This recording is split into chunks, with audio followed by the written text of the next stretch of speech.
TDP అధికార ప్రతినిధి మహాసేన రాజేష్ గారు మాట్లాడే ప్రయత్నం చేద్దాం. సార్ చెప్పండి, ఇటీవల జరుగుతున్నటువంటి కామెంట్ ఏ విధంగా చూడాలి? అలాగే నారా లోకేష్ గారు ఈ యొక్క కేంద్రం సంబంధించిన ఈ యొక్క మంత్రి శాఖలో కూడా ఆయన ఇన్వాల్వ్ అవుతున్నారని కూడా గత కొన్నాళ్ళ నుంచి కూడా ప్రచారం జరుగుతుంది. ఏ విధంగా చూడాలంట?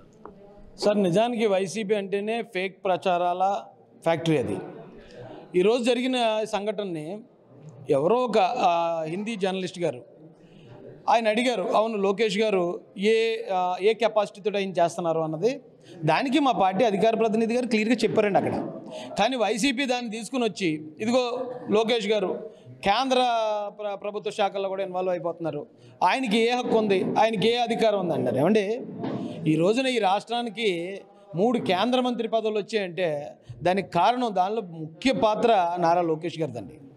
అంటే ఆయన మాట ద్వారా ఒక వ్యక్తి కేంద్ర మంత్రిగా మారగలుగుతున్నాడు అన్నప్పుడు ఆ కేంద్ర మంత్రిత్వ శాఖలో జరిగిన ఏ ప్రాబ్లంనైనా, ఏ సమస్యనైనా అడ్రస్ చేయడానికి ఈయన ఒక వార్ రూమ్ పెట్టి ఆ మంత్రి గారితోని లేకపోతే పార్టీ సభ్యులతో ఆయన చర్చించడం ఎందులో తప్పది?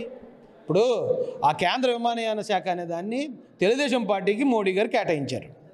అక్కడ రామ్మోహన్ నాయుడు గారు అనే ఒక యువ నాయకుడు, తెలివైన నాయకుడు, నిజాయితీపరుడైన నాయకుడిని నారా లోకేష్ గారే పెట్టారు.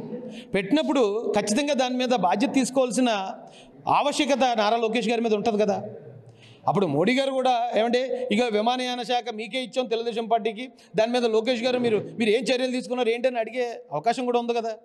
ఆ క్రమంలో ఒకవేళ ఆయన ఎక్కడ పెట్టలేదండి, ఎక్కడ ఇన్వాల్వ్ అవ్వలేదు. ఫస్ట్ దాన్ని వదిలేసి వీళ్ళు ఒక అధికార ప్రతినిధి గారు మాట్లాడిన మాటల ద్వారా ఈ రోజున లోకేష్ గారిని ఇబ్బంది పెట్టాలనే ప్రయత్నం చేస్తున్నారు. ఇది ఎట్టి పరిస్థితుల్లోనూ కరెక్ట్ కాదు. ఇంకా ఎలా చూడాలంటే ప్రధానంగా చూసుకుంటే ఇప్పుడు ఇండిగో సంక్షోభం పక్కన జరుగుతున్న నేపథ్యంలోనే గతంలో లోకేష్ గారు కావచ్చు, పవన్ కళ్యాణ్ కావచ్చు ఎక్కువ విమానాల్లోనే తిరుగుతున్నారు, గాలిలోనే తిరుగుతున్నారు, వీటికి ఎక్కువ ఖర్చు చేస్తున్నారని కూడా ఒక ప్రచారం కూడా జరుగుతుంది. దాన్ని నేను ఓపెన్ ఛాలెంజ్ చేస్తున్నానండి. జగన్మోహన్ రెడ్డి గారు తిరిగిన విమానాల లెక్కలు దాదాపు 222 కోట్లు వచ్చింది. లోకేష్ గారు ఏదో విమానాల్లో తిరుగుతున్నారు, హెలికాప్టర్లో తిరుగుతున్నారు అంటారు కదా. ప్రజాధనాన్ని ఆయన ఎక్కడ ఉపయోగించాడు? ఒక ఆధారం పట్టుకుని రమ్మనండి, ఒక ఆధారం పట్టుకుని వాళ్ళు చూపించమనండి, ఇక పలానా చోట ఇలా జరిగిందని. ఖచ్చితంగా అప్పుడు వాళ్ళు ఏం చేయమంటే చేయడానికి తెలుగుదేశం పార్టీ నుంచి మాలాంటి వాళ్ళు అందరూ సిద్ధంగా ఉంటాం. ఆధారం చూపించమనండి. ఎందుకంటే ఫేక్ మాటలు మాట్లాడతారు వాళ్ళు బాబాని హాలో లేపేసుకుని నారా చంద్రబాబు నాయుడు గారు లేపేశారన్న మనుషులు వాళ్ళు. అలాంటి అబద్ధాలు నిజంగా ఒక అబద్ధం ఒకసారి చెప్తేనే మనిషిని ఎవరిని నమ్మడండి, తెలుగుడు ఎవడని. కానీ పదే అబద్ధాలు చెప్పుకుంటూ వెళ్తారు. మరి వాళ్ళు ఏం బతుకో నాకు అర్థం కావట్లేదు.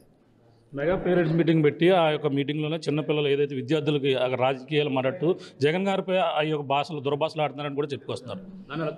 నారా లోకేష్ గారు దుర్భాషలు ఆడడం మేమైతే ఎప్పుడు వినలేదండి. ఒకవేళ ఆయన జగన్ గారు గతంలో చేసిన దాని గురించి ఏమైనా ప్రస్తావించారు, మేమైతే నేను మాత్రం చూడలేదు. ఇప్పుడు మీరు చెప్తే విన్నాను అంతే. కానీ అదే జగన్ గారు పిల్లల కోసం కార్యక్రమాలు ఏదో మేము విద్యాదీవెన ఇస్తున్నాం లేకపోతే అమ్మఒడి ఇస్తున్నాం అని చెప్పి మీటింగులు పెట్టి వేలాదిగా పిల్లల్ని బలవంతంగా తరలించి పిల్లలందరినీ కూర్చోబెట్టి భార్యల గురించి, సంసారాల గురించి మాట్లాడిన చరిత్ర జగన్మోహన్ రెడ్డి గారిది. అలాంటి వ్యక్తి వచ్చి నారా లోకేష్ గారు పిల్లల ముందు ఏదో మాట్లాడతారని మాట్లాడటం దెయ్యాలు వేదాలు వల్లించినట్టు సార్. అది వాళ్ళకి అసలు విమర్శించే హక్కే లేదండి, అర్హత లేదు వాళ్ళకి అసలు. పక్కన సూపర్ 6 హామీలు మీరు పూర్తిగా అమలు చేసామని పక్కన చెప్పుకొస్తున్నారు. అలాగే ఎన్నికల సంబంధించిన హామీలు అయిపోయి కూడా ఇంకా మొదలవలేదని కూడా వైసీపీ నాయకులు చెప్తున్న పరిస్థితి. దాన్ని ఎలా చూడాలి? సూపర్ 6 హామీలు 90% పూర్తి చేశారు సార్. ఇంకా 1-2 ఉన్నాయి, ఖచ్చితంగా అవి కూడా ఈ మధ్యలో స్టార్ట్ అయిపోతాయి. మేము ఇచ్చిన హామీ 5 సంవత్సరాల్లో మేము చేయబోయే పనులు ఇచ్చాం. ఇప్పుడు 18 నెలలు అయింది. 18 నెలల్లో దాదాపు 90% సూపర్ 6 హామీలన్నీ నెరవేర్చడం జరిగింది. మిగిలిన నెలలో జరగవచ్చు, 2 నెలల్లో జరగవచ్చు. మొదలవడం అనేది చాలా ఇమ్మీడియట్గా మొదలైపోతాయి. అది ఒకవేళ వాళ్ళు విమర్శిస్తున్నారంటే వాళ్ళు ఇచ్చిన హామీల్లో కేవలం జగన్మోహన్ రెడ్డి అతను ఇచ్చిన మేనిఫెస్టో హామీల్లో 15% మాత్రమే ఫుల్ఫిల్ చేశాడు, 85% వదిలేశాడు. 15 మార్కులు వచ్చినాడు 90 మార్కులు వచ్చిన వాళ్ళని క్వశ్చన్ చేయకూడదండి.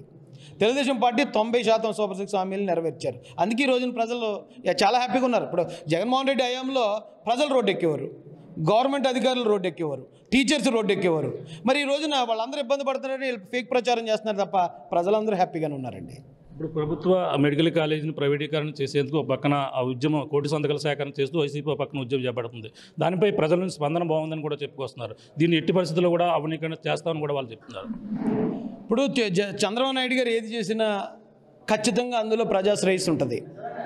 మెడికల్ కాలేజీ విషయంలో వీళ్ళు చెప్తున్న ఏ ఫేక్ ప్రచారాన్ని నమ్మే పరిస్థితుల్లో ప్రజలు లేరు.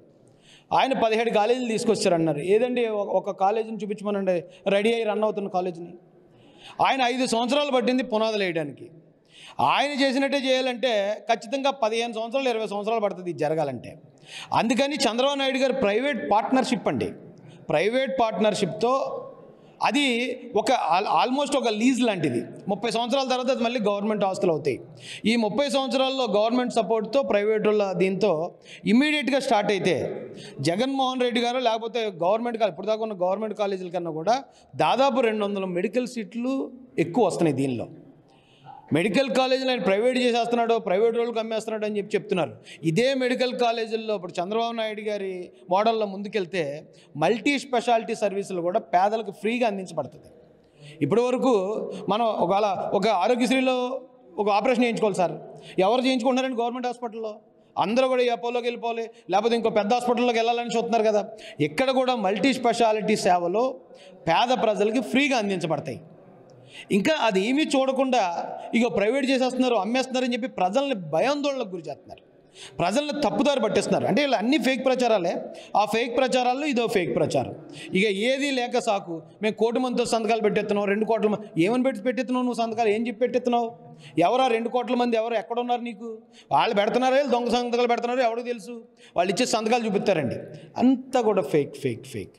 Okay sir, thank you. ఇది పరిస్థితి. ప్రస్తుతం అయితే ఏదైతే లోకేష్ గారిపై వస్తున్నటువంటి ఆరోపణలపైన అయితే ఈరోజు ఘాటుగా కౌంటర్ ఇచ్చినటువంటి పరిస్థితి ఉంది. ప్రధానంగా చూసుకుంటే ఏదైతే కేంద్ర మంత్రిత్వ శాఖలో నారా లోకేష్ ఇన్వాల్వ్ అవుతున్నారు అంటూ కూడా చేస్తున్న ప్రచారాన్ని, అందులో అంటే తనకు సంబంధించినటువంటి శాఖకు సంబంధించినటువంటి ఎంపీ కాబట్టి ఆయన చెప్తేనే అప్పుడు మంత్రి శాఖ ఏదైతే విమాన శాఖ మంత్రి కూడా సపోర్ట్ చేశారు, ఆ మధ్య బాధ్యత ఉంటుంది కాబట్టి కూడా దాని నేపథ్యంలోనే ఇటువంటి ప్రచారాలన్నీ కూడా చేస్తున్నటువంటి పరిస్థితి ఉంది. ఏదేమైనా దీన్ని అయితే ప్రధానంగా ఇప్పుడైతే కూటమి పార్టీ అధికారంలోకి వచ్చిన తర్వాత చేస్తున్నటువంటి హామీలన్నీ కూడా ఒక్కొక్కటి కూడా నెరవేర్చుకుని వెళ్తుంటే వాళ్ళు ఏం చేయాలో తెలియక ఇటువంటి తప్పుడు ప్రచారాలు చేసే పనిలో ఉన్నారు. అలా అది కూడా నారా లోకేష్ గారు చేస్తున్నటువంటి పనులు చూసి వారవలకి ఇటువంటి తప్పుడు ప్రచారాలు చేస్తున్నారంటూ కూడా చెప్పుకొస్తున్నటువంటి పరిస్థితి ప్రధానంగా ఉంది. ఏదైతే నారా లోకేష్ కాబట్టి పవన్ కళ్యాణ్ కావచ్చు విమానాలపై తిరుగుతున్నారు అని కూడా చేస్తున్నటువంటి ప్రచారాలు కూడా ఆయన సొంత డబ్బులతోనే ఆయన అంతా కూడా తిరుగుతున్నారు. ఎవరైనా సరే ఎక్కడైనా సరే ఈ విధంగా నిరూపించగలిగితే ఆయన ఏదైతే ఇప్పుడు చేస్తున్న ఆరోపణలన్నీ కూడా ప్రధానంగా కావాలని ఉద్దేశపూర్వకంగానే చేస్తున్నారంటూ కూడా మహాశాన రాజేష్ గారు చెప్తున్న పరిస్థితి ప్రధానంగా ఉందని చెప్పాలి. ఇది కూడా ఉన్న తాజా పరిస్థితి. కెమెరా అనిల్తో ప్రకాష్, RTV కాకినాడ నుంచి. చరిత్ర సృష్టించినోడు ఇప్పుడు ఆ చరిత్రని తిరగరాయబోతున్నాడు. అబద్ధాల గోడల్ని బద్దలు కొట్టి నిజాలను రాగా మీ ముందుంచబోతున్నాడు. నిజమైన వార్తల కోసం వెంటనే డౌన్లోడ్ చేసుకోండి రా యాప్ని.